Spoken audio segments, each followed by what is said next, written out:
इस नीतीश कुमार ने अपनी दोनों छातियों से, याद रखिएगा बात को, अपनी दोनों छातियों से बीजेपी और आरएसएस को इस बिहार के अंदर में दूध पिलाने का अगर किसी ने काम किया है तो उसका नाम नीतीश कुमार है, उसका नाम नीतीश कुमार है। इसको याद रखिए, इसकी हरकत को समझिए। एक गैर मामूली चीज, एक जनाजा की नमाज हम पढ़े, याद है आपको? एक जनाजा हम पढ़े, वो जनाजा किनका था? जनाजा किनका हम पढ़े?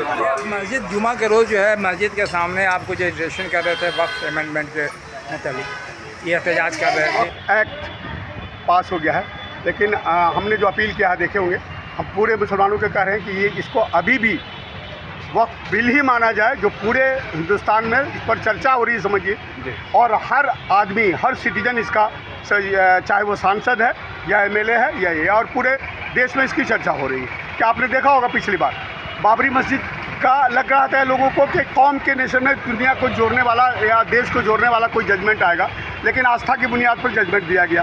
इसी तरह से अभी ये जो अभी ऑब्जर्वेशन इन्होंने दिया है, इस पर किसी को खुश नहीं होना, इस पर किसी को खुश नहीं है जब तक यह एक्ट पास नहीं हो जाता है कि ये सिर्फ ढांचा रह जाए, या नहीं तो पूरी तरह से वापस हो जाए। ये सिर्फ ढांचा रह जाए, ये सिर्फ ढांचा रह जाए, इसी के लिए आज पूरी इसमें हमने अपील किया कि पूरे देश को जोड़ने के लिए, इसलिए कि हम जितना कर रहे हैं हमारे गैर मुस्लिम भाई उसको ज़्यादा सपोर्ट कर रहे हैं, क्योंकि आज ये हमला हम पर है, कल क्रिश्चियन के प्रॉपर्टी पर होगा, परसों हिंदू भाई के का जितना बड़ा बड़ा मंदिर है उसके प्रॉपर्टी पर होगा, और ये सब बेच के अडानी को, अंबानी का पेट भरेंगे और अपना पूरे देश को बेच दिया। आप मंदिर, मस्जिद, गुरुद्वारा, यही सब प्रॉपर्टी है जिसको बेच के इनको खाना है, या बेच के मुसलमानों को दो हिस्सों में बांटो, एक पसमानदा तबका और पसमानदा के हम सपोर्ट में हैं और बहुत फायदा दे देंगे, और इस किस्म का एक जो है गलत अफवाह फैलाई जा रही है, बहुत फायदा दे रहे हैं ना, इसीलिए वो जगह जगह मॉब लिंचिंग करवा रहे हैं, ट्रेन में घुस के मरवा रहे हैं, मंदिर में,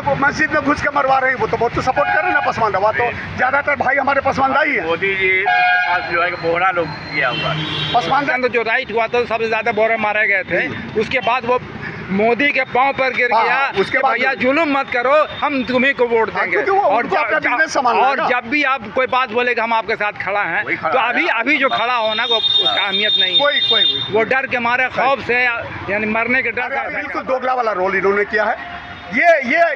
ये और जदयू या नीतीश कुमार और चंद्रबाबू नायडू अगर खड़े होते तो ये तीसरी बार जो इनका पीएम बनने का सपना था वो पूरा नहीं होता।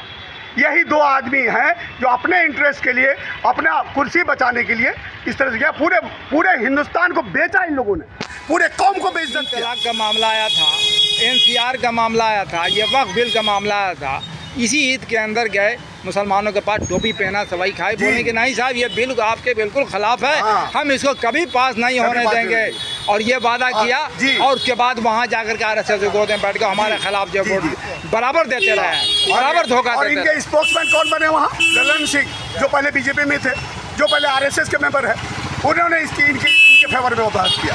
आरएसएस हमको ललन सिंह से कोई ताल्लुक नहीं, हम नीतीश कुमार को जानते हैं, नीतीश कुमार बराबर धोखा देते हैं।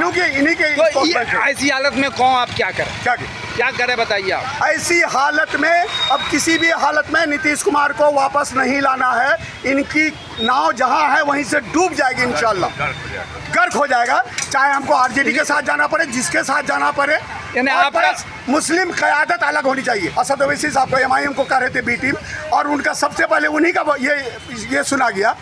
बीजेपी के पास साथ कोई भी पार्टी रहे उसको नहीं करना है वोट, किसी भी हिसाब से नहीं करना है, बस जो कहता है वो क्या है, गद्दार। इमाम, retired assistant registrar, Patna high court, CTC foundation.